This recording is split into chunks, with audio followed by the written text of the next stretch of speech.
I recently did several colored illustrations, both with acrylic markers and colored pencils, due to various collaborations with different brands that led me to test and review their products.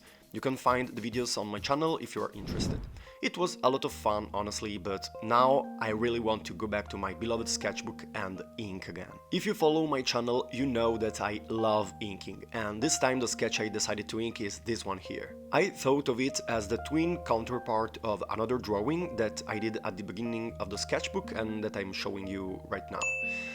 I like the idea of hanging them on the wall in my house facing each other. Before I start thinking and telling you a little bit about how this sketch was born, I want to tell you to stay tuned in the near future because I have many sketches to ink and I'm gonna show you some of them now. I am very busy lately, so I think I will only have time to work on my sketchbook. I don't think I will be able to devote myself to bigger projects, except for one that I have already completed in the last few days. Go to Instagram and check out my latest post if you want a little spoiler. But now, without further ado, let's grab my beloved Sakura pens, clean up the sketch and let's ink!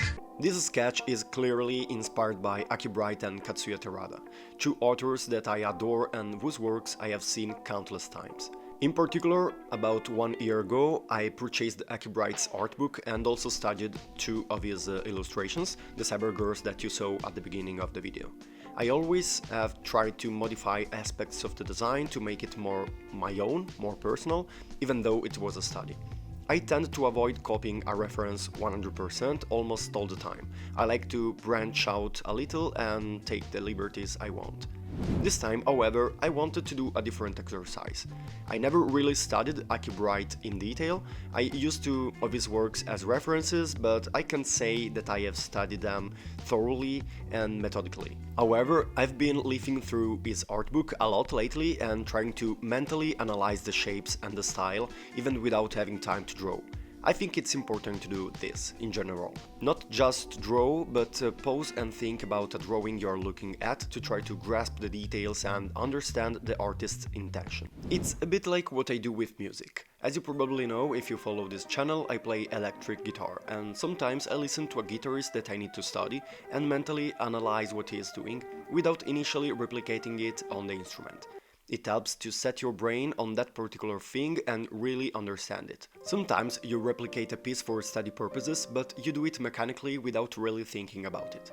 In these cases, I think that little remains in your personal baggage and that study becomes a bit of an end in itself. Now let's talk a little bit about how this specific sketch came to life. I was attending an 8-hour training course that I have to take for work, and during a break I opened my sketchbook because I felt like sketching a little bit.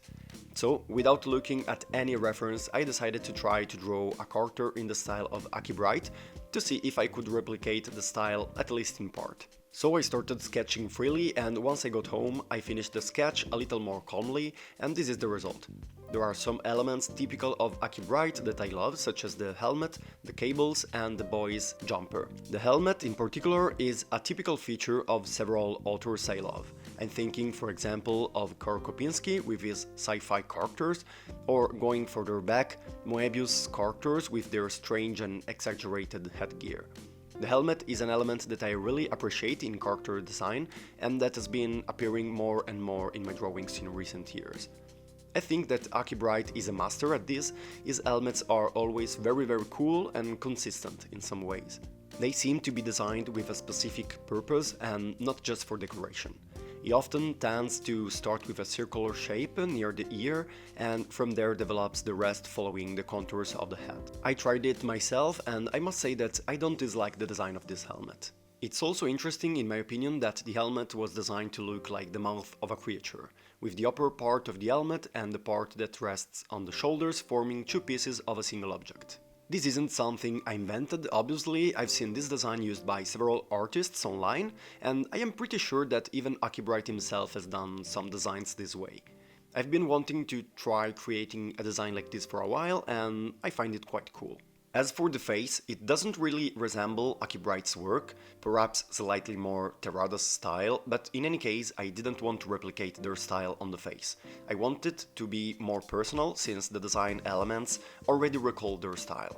So I did it my way and added the barcode and tattooed numbers that are increasingly present on my characters' faces. I think that this exercise was very useful for memorizing the shapes better, for making them my own, as I said before, but obviously this is only one of the many aspects that characterize the art of these great authors. If you want a more detailed analysis of Acky Bright's style in particular, I refer you to this video above.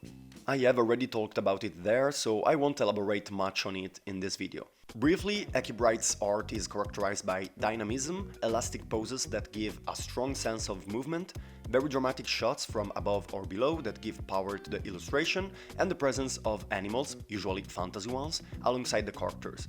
These are all interesting elements that deserve further exploration and are not present in this exercise. The expressiveness of the characters is also very important. Acky Bright manages to make his characters communicate a lot with very few strokes, and that's something I should work on a lot myself for sure. In this case, I quite like the boy's expression, which is somewhere between melancholic and determined, but I should step outside my comfort zone a little and push the expressions in general a little more to the extreme.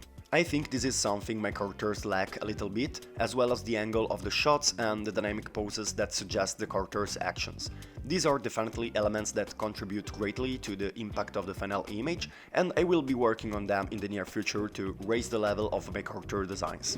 Now, I just want to take a moment to ask you to like, comment, and above all, subscribe to the channel.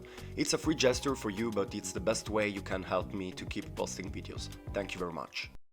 At this point, I've talked enough about the drawing and the studying. So, before I wrap up the video, I want to tell you a little bit about my plans for the future of this channel. As you probably already know, I've been reading manga and comics in general since I was a child. Recently, however, I have discovered new genres within the manga world, such as gekiga and some niche seinen, as well as the European and American underground comics from the 70s, 80s and 90s. These discoveries have reignited my passion for comics more than ever, and from there I had the idea of bringing analysis of lesser-known authors and comics to the channel. I believe that manga has never been as successful and popular as it is now around the world, and it's been talked about more and more lately, which is a good thing obviously. However, there is a lot of information surrounding the more mainstream titles, and this saturates the social media, leaving little room for gems that deserve a lot more attention. It would be wonderful if I could spread a little manga culture through this channel and perhaps inspire you to read something that you don't often hear about here on YouTube. I myself follow a few channels that take this approach, even though they are very few compared to the total, and I really appreciate that content.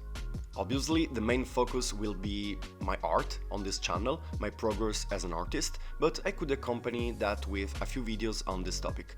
Let me know in the comments if this is something that might interest you. The real problem now is time. I have lots of ideas for the channel, but I have my job at a restaurant and my astrophysics degree to finish. To be honest, in recent months I've taken quite a break from university. I've had various commitments between artwork and YouTube, which have taken up a lot of time, and now I am a bit behind and stuck with university. Being away from university environment and studying little, I gradually detached myself from that commitment, and now I find myself with little motivation and desire to study. Honestly, it's quite tiring to get back into the study routine required to prepare for an astrophysics exam, but now I am finally getting back to studying to prepare for a tough one, so I don't know how much I will be able to draw in the near future. I certainly won't be tackling any large illustrations, but I will focus on my sketchbook instead. That way I can continue to produce content and at the same time get closer to completing my sketchbook. I usually draw once in a week, usually on Saturdays, and try to devote the day entirely to drawing.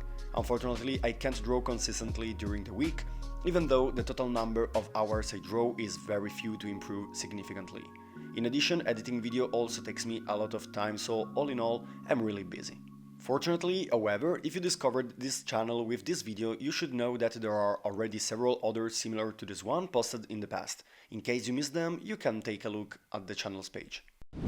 Now all that remains is to use this Japanese pen to finish the drawing with the background. It has two tips, one light grey and one dark grey, which is very convenient to use. I decided to make one of my usual patterns of lines with different angles in order to give continuity with the twin illustration of this one. I like the idea of bringing them together, giving them similar connotations and making them part of a series, as I have already done for other cyber characters. I really like this pattern because your gaze gets lost a little trying to understand the general direction of the lines. I find that they intersect in an interesting way and the whole thing has a slightly dreamy feel to it. What's more, it's also easy to do and requires no preparation. You can do it directly by following your instincts.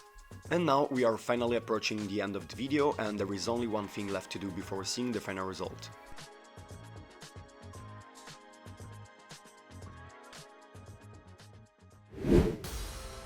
This is the final result, and honestly I'm pretty happy with how it turned out.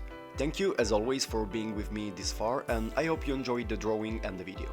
Let me know in the comments what you think about this study method and the drawing. I'm curious. Thanks for watching and see you next time, guys. Goodbye!